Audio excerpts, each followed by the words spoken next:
ऑफिसमध्ये मिथुन राशीच्या सहकाऱ्यांबरोबर वागण्याची फन गाईड.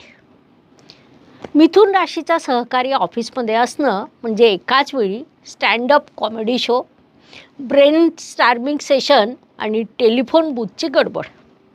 अनुभवणं त्यांच्याशी काम करताना कंटाळा नाही, पण थोडी स्मार्टनेस हवी.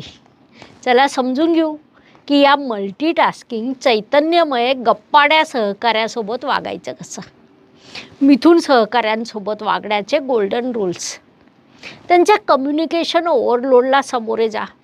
मिथुन सहकार्याला 5 मिनिटाची मीटिंग म्हटलं तो 45 मिनिटाचा मोनोलॉग देईल. सोल्युशन काय? टायमर लावून मीटिंग सुरू करा. अरे फक्त 2 मिनटं राहिली, प्लीज सारांश सांग.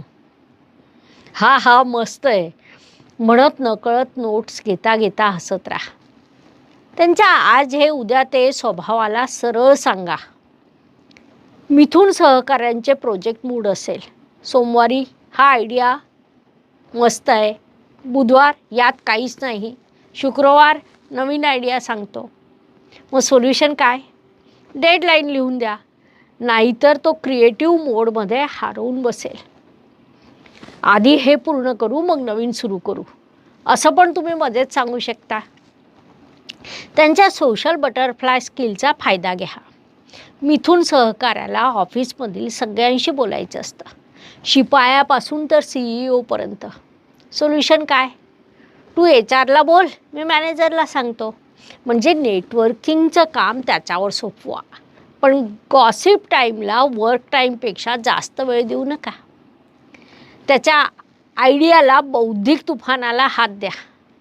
मिथुन सहकार्याचं ब्रेन स्टार्मिंग म्हणजे 10 मिनिटात 20 आयडिया आणि त्यापैकी 18 आयडिया वापरायलाच नको. सोल्युशन काय? टॉप 3 आयडिया निवडू, म्हणून त्याला फोकस करायला लावा. एक तर खरोखर छान आहे म्हणून त्याला प्रोत्साहित करा. मिथुनचा मूड स्विंगना प्रोफेशनली हँडल करा. सकाळी येस, हा दिवस अचंबित करणारा आहे, दुपारी सगळं चुकीचं होतं आहे. सोल्युशन, चला चहा घेऊया म्हणून थोडा ब्रेक द्या. हो पण आता हे करूया ना म्हणून कामाकडे त्याला वळवा. मिथुन सहकार्यासोबतचे डोंट्स. त्याच्या बोलण्याला बंद बटन दाबू नका, नाहीतर ऑफिसमध्ये जमा झालाच समजा. त्याच्या आयडियांना हा काहीच नाही म्हणू नका, नाहीतर क्रिएटिव्ह